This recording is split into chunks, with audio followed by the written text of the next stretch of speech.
Devika classes के official YouTube channel पर आप सभी का स्वागत है। मैं हरीश यादव आज आपको आधुनिक भारत में कैसे यूरोपीय कंपनियों का भारत में आगमन हुआ, अब इस चीज़ को समझने के लिए हम सबसे पहले नक्शे की मदद लेंगे। यानी ये पूरा मानचित्र है वर्ल्ड का। ये मैंने कुछ महाद्वीप बनाए हैं इस पर। ये है उत्तरी अमेरिका, ये है दक्षिणी अमेरिका, ये है एशिया, ये है यूरोप और ये है अफ्रीका। इधर ऑस्ट्रेलिया आता और इधर अंटार्कटिका आता है। अभी हमें मानचित्र की जो आवश्यकता है वो केवल इस वाले मानचित्र की आवश्यकता है और इस वाले मानचित्र की आवश्यकता है। हम समझेंगे कि किस प्रकार से यूरोपीय कंपनियों ने भारत में प्रवेश किया। अब यूरोपीय कंपनियां तो भारत में पहले से ही प्रवेश कर रही थी। यानी कि पहले से प्रवेश करने का अर्थ ये है, जैसे ये अभी मैं आपको बताता हूँ कि ये यूरोप है, यहाँ पर ये यूराल पर्वत है। ये यूराल पर्वत से इधर देखेंगे तो ये यूरोप है और ये है एशिया। ये यूरोप, ये एशिया, ये है बीच में यूराल पर्वत। ये यूरोप में कई छोटे छोटे देश हैं, लगभग 50 प्लस 51, 52। तो इस यूरोप में कई छोटे छोटे देश हैं, लेकिन छोटे छोटे होने के साथ साथ ये तकनीकी रूप में बहुत विकसित हैं। अब तकनीकी रूप में विकसित होने के कारण ये पहले से ही, ये देखिए ये भारत है और ये इंडोनेशिया है। यहाँ पर इसे कहते हैं दक्षिण पूर्व एशिया। इस वाले क्षेत्र को दक्षिण पूर्व एशिया, इसे कहते हैं दक्षिण एशिया। तो भारत से इस प्रकार से ये स्थल मार्ग से व्यापार किया करते थे। यूरोपवासी भारत से स्थल मार्ग से व्यापार किया करते थे। अब यूरोप के कई देश, लगभग 6 देश भारत में आएंगे। कौन कौन से? पुर्तगाल यानी पुर्तगाली निवासी, डच, अंग्रेज, डेनिश, फ्रांसीसी और स्वीडिश। अब इसमें भारत में शासन कौन करेगा? अंग्रेज करेंगे। भारत में अपना आधिपत्य कौन जमाएगा? अंग्रेज जमाएंगे। इन सबको पछाड़ करके, यानी इन सबको हरा करके अंग्रेज अपना प्रभुत्व भारत में जमाएंगे। अब भारत में ही क्यों आ रहे थे? यानी इस वाले क्षेत्र में ही क्यों आ रहे थे? दक्षिण पूर्व एशिया के, इंडोनेशिया और भारत वाले क्षेत्र में। यहाँ पर क्या था कि मसालों की खेती बहुत अच्छी हुआ करती थी। और ये कौन से यूरोप के देश जो हैं वो ठंडे प्रदेश हैं। ठंडे प्रदेशों में मांस खाया जाता है। कहानी को समझिए, देखिए कंसेप्ट के साथ, स्टोरी के साथ हिस्ट्री को पढ़ेंगे तो आनंद भी आता है। यहाँ पर मांस खाया जाता था और मांस मसालों में लपेट कर ज़्यादा दिनों तक, यानी ज़्यादा वक्त तक चलता है, इसीलिए उन्हें मसाले की आवश्यकता थी। और यूरोप, एशिया में और दक्षिण पूर्व एशिया और भारत में मसालों का भंडार था एक तरीके से। तो भारत में जो यूरोपीय कंपनियां का ऐसा क्या कारण बना कि उन्हें नए मार्गों की तलाश करनी पड़ी। यानी हमने देखा है कि वास्को ड गामा ने भारत की खोज की या कोलंबस ने अमेरिका की खोज की। तो भारत कोई वस्तु था जो खो गया था कहीं, जो उसकी खोज की या नया इन्वेंशन किया था? नहीं। हुआ ये था कि इसके एशिया के साथ में भारत, एशिया और यूरोप का व्यापार पहले से ही चलता था। लेकिन कहानी यहाँ बनी कि इस वाले क्षेत्र में, देखिए इस वाले क्षेत्र में ये है कस्तूतुनिया।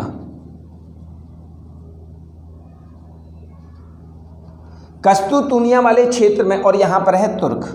देखिए ये भारत है, ये भारत है, ये पाकिस्तान है, पाकिस्तान के बाद में ये अफ़गानिस्तान, अफ़गानिस्तान, इराक, ईरान और यहाँ तुर्क और ये कस्तूतुनिया। अब तुर्क में एक उस्मानिया सल्तनत जो कि तुर्क से ताल्लुकात रखती थी, उसने कस्तूतुनिया पर अधिकार कर लिया। पूरे एशिया माइनर को जीत लिया उसने और कस्तूतुनिया पर अधिकार कर लिया। अब कस्तूतुनिया पर तुर्कों का अधिकार हो गया तो एक तरीके से तुर्क क्या है कि कुंडली मार करके बैठ जाएंगे रास्ते में। यानी यूरोपीय लोग जो आएंगे उससे अब ये परेशान करने का काम करेंगे, उन पर बदमाशी करने का काम करेंगे, उनसे टैक्स वसूलने का काम करेंगे। अब टैक्स वसूलने का काम जब करेंगे तो ये कैसे आएंगे? अब नए मार्गों की खोज करनी पड़ेगी उन्हें। अब नए मार्गों की खोज करने की तलाश में यहाँ के राजा प्रोत्साहित करते हैं सभी नाविकों को कि आप जाइए और जाकर के नए मार्गों की खोज करिए। अब नए मार्गों की खोज करने पर एक निवासी सबसे पहले चलता है पुर्तगाल से, उसका नाम है बार्थोलोम्यू डियाज। अच्छा, कौन कौन सी कंपनियाँ आई थी? कौन कौन सी कंपनियाँ आई थी? सबसे पहले पुर्तगाली आई थी। पुर्तगालियों के बाद में डच आए थे, डच के बाद में आपके आए थे अंग्रेज, अंग्रेजों के बाद में आए थे डेनिश, डेनिश के बाद में आए थे फ्रांसीसी, और फ्रांसीसियों के बाद में आए थे स्वीडिश। यानी लगभग 6 कंपनियां हमारे भारत में आई थी। हमें पढ़नी है ये 5 कंपनियां, यानी एग्जाम के पॉइंट ऑफ व्यू से ये 5 कंपनियां पढ़नी है। यानी जो पुर्तगाली थे वो पुर्तगाल से आए थे, डच जो यानी जैसे भारत के लोगों को भारतीय कहा जाता है, ठीक वैसे ही पुर्तगाल के लोगों को क्या कहा जाता था, पुर्तगाली। ये डच जो थे वो हॉलैंड के निवासी थे, हॉलैंड यानी नीदरलैंड। अंग्रेज जो थे वो इंग्लैंड के निवासी थे,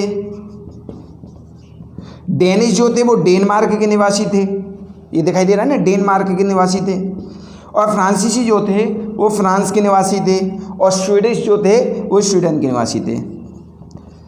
यानी ये निवासी हैं, और यही पुर्तगाली कंपनियों का आने का क्रम है, ये कंपनी की स्थापना का क्रम नहीं है, दोनों में अंतर है। यहाँ पर कन्फ्यूजन हो जाता है कि पुर्तगाली आने का क्रम, पुर्तगाली, डच, अंग्रेज, डेनिश, फ्रांसीसी और स्वीडिश आए थे। ये सभी के सभी 6 देश यूरोप में थे, ये सभी के सभी 6 देश कहाँ थे, यूरोप में थे। अब ये यूरोप से एक पुर्तगाल से एक नाविक चलता है, उसका नाम है बार्थोलोम्यू डियाज। क्या नाम है उसका, बार्थोलोम्यू डियाज। अपने मन मन में बोलते रहा करिए, बार्थोलोम्यू डियाज। ये बंदा 1488 ईस्वी में,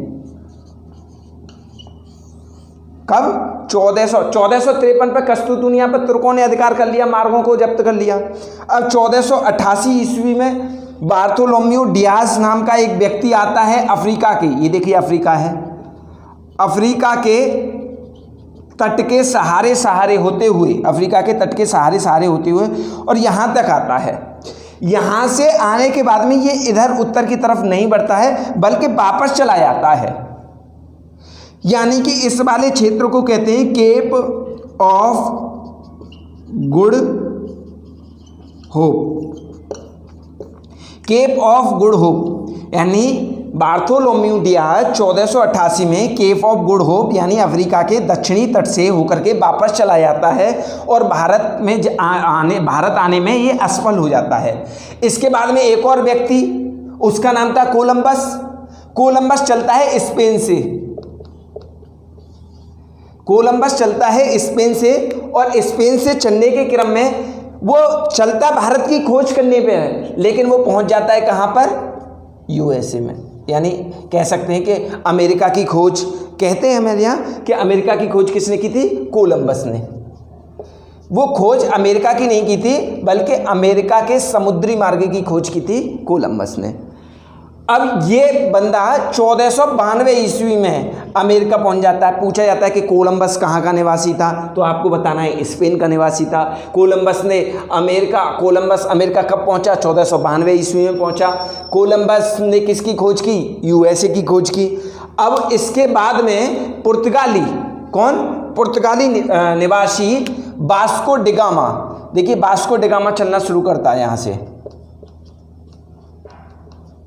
वास्को डी गामा चलना शुरू करता है और भारत की खोज के लिए निकलता है। वो भारत की खोज को निकलने के क्रम में वो इसी बार्थोलोम्यू डियाज की बताए रास्ते पर चलता है, और बताए रास्ते पर यहाँ तक आने के बाद में यहाँ आकर के रुकता है, थोड़ी देर यहाँ विश्राम करता है।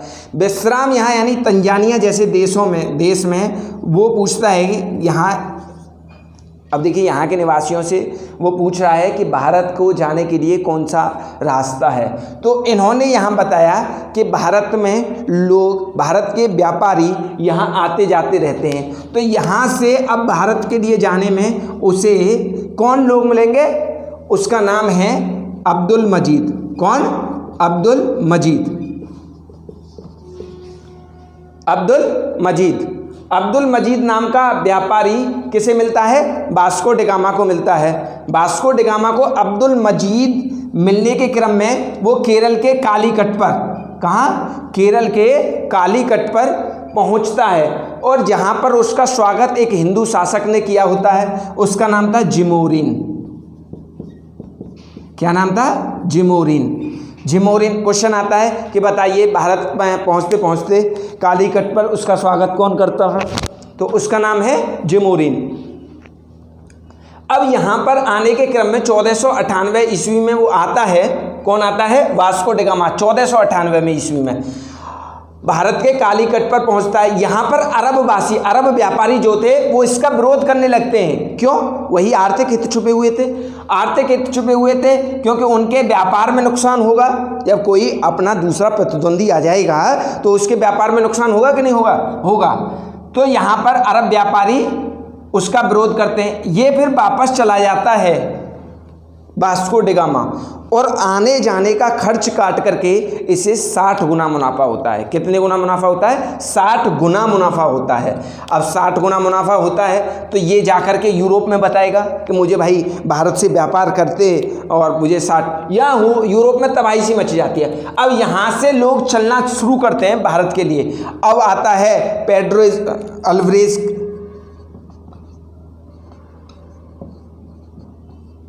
अल्वारेज कैब्राल के नेतृत्व में 2 जहाजी बेड़े आते हैं। कब आते हैं? 1500 ईस्वी में आते हैं। इसके बाद में 1502 ईस्वी में वास्को डी गामा दोबारा आता है। 1502 ईस्वी में वास्को डी गामा दोबारा आता है।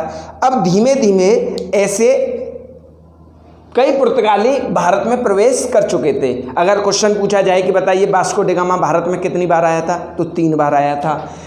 अब भारत के यहाँ पर जो था, जब ये पुर्तगाली निवासी आ रहे थे तब दिल्ली सल्तनत का पतन चल रहा था। यहाँ भारत की स्थिति देखें तो दिल्ली सल्तनत का पतन चल रहा था। अब यहाँ धीमे धीमे इन लोगों ने क्या करना शुरू कर दिया? यहाँ पर अधिकार जमाना शुरू कर दिया। क्या करना शुरू कर दिया? अधिकार जमाना शुरू कर दिया। अब अधिकार जमाने के क्रम में कई वायसराय बने, यहाँ कई पुर्तगाली वायसराय बने और पुर्तगाली वायसरायों को हम पढ़ेंगे यहाँ पर कि कौन कौन से थे। पहला पुर्तगाली वायसराय था Francisco de Almeida. Francisco de Almeida. Francisco de Almeida का जो कार्यकाल था वो कितना था? 1505 से 1509 तक। 1505 से 1509 तक फ्रांसिस्को दी अल्मीडा का कार्यकाल था। अब इसने काम क्या किया? पूछा जाता है। पहला वायसराय माना जाता है ये फ्रांसिस्को दी अल्मीडा, और इसने एक ये नीति लेकर के आया। इस नीति को कहते हैं शांत जल की नीति।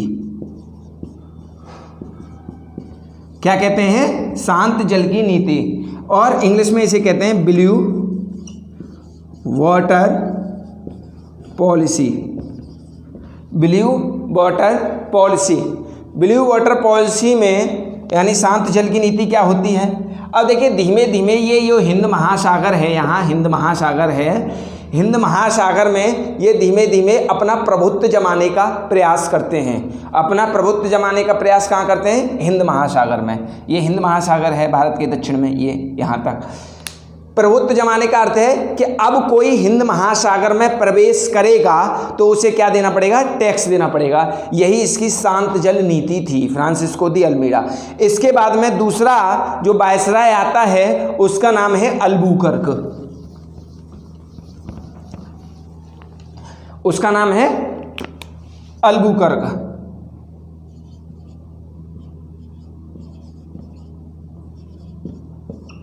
अल्बुकर्क का कार्यकाल जो था वो 1509 से 1515 था। अल्बुकर्क वायसराय बनकर के आया। सबसे पहले तो इसने जो अल्मीडा की शांत जल की नीति थी उसे बंद कर दिया। उस देन आफ्टर इसने एक काम किया। ये वास्तविक संस्थापक माना जाता है, यानी पुर्तगालियों का यह वास्तविक संस्थापक माना जाता है।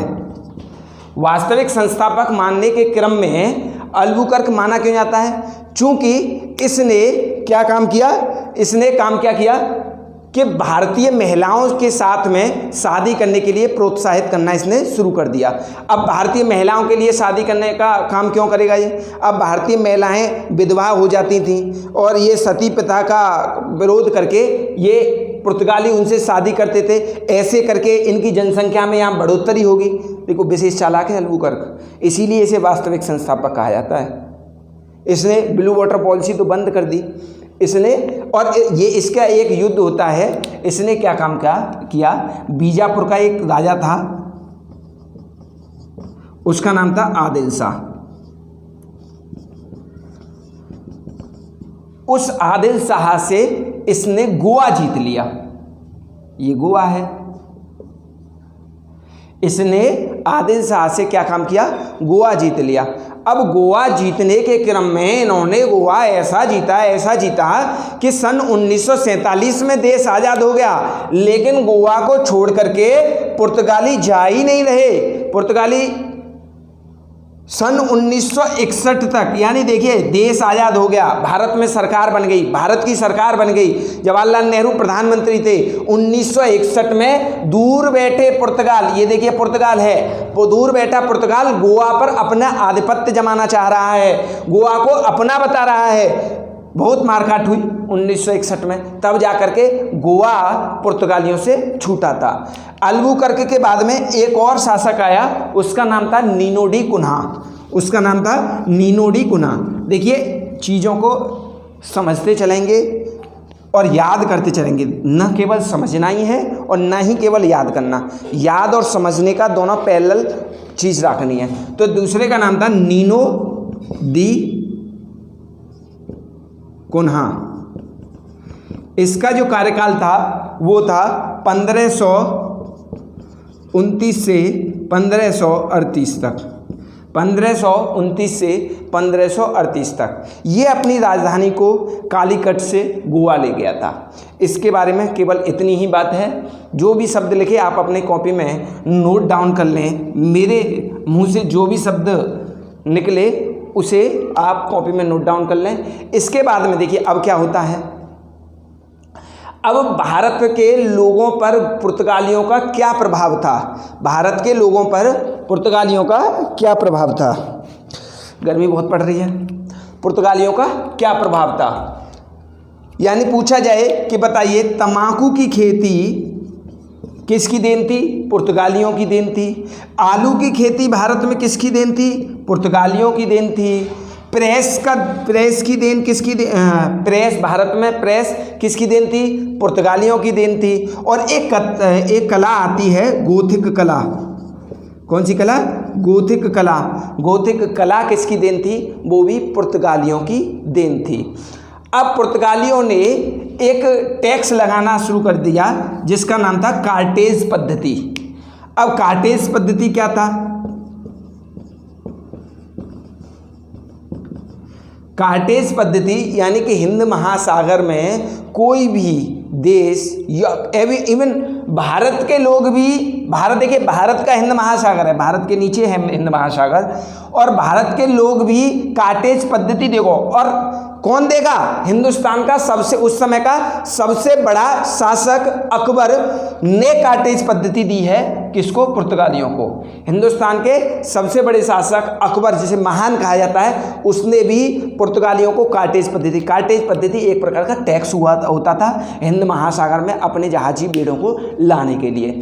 अच्छा, इसके बाद में ये आपने मेरे साथ में समझा, पढ़ा। इसके बाद में डच पढ़ेंगे। डचों के बाद में अच्छा एक चीज़ और है, डच की कंपनी की, डच आए तो पहले थे लेकिन डच की कंपनी की स्थापना अंग्रेज़ों के बाद में हुई थी, ये याद रखना। यानी कंपनी की स्थापना पहले अंग्रेज़ों की हुई थी, उसके बाद में डच, लेकिन आए कौन थे, डच पहले आए थे। तो इसी क्रम में आगे हम डच पढ़ेंगे, डच के बाद में अंग्रेज पढ़ेंगे और नेक्स्ट पार्ट में आप देख लेंगे। आज के लिए केवल इतना ही। धन्यवाद।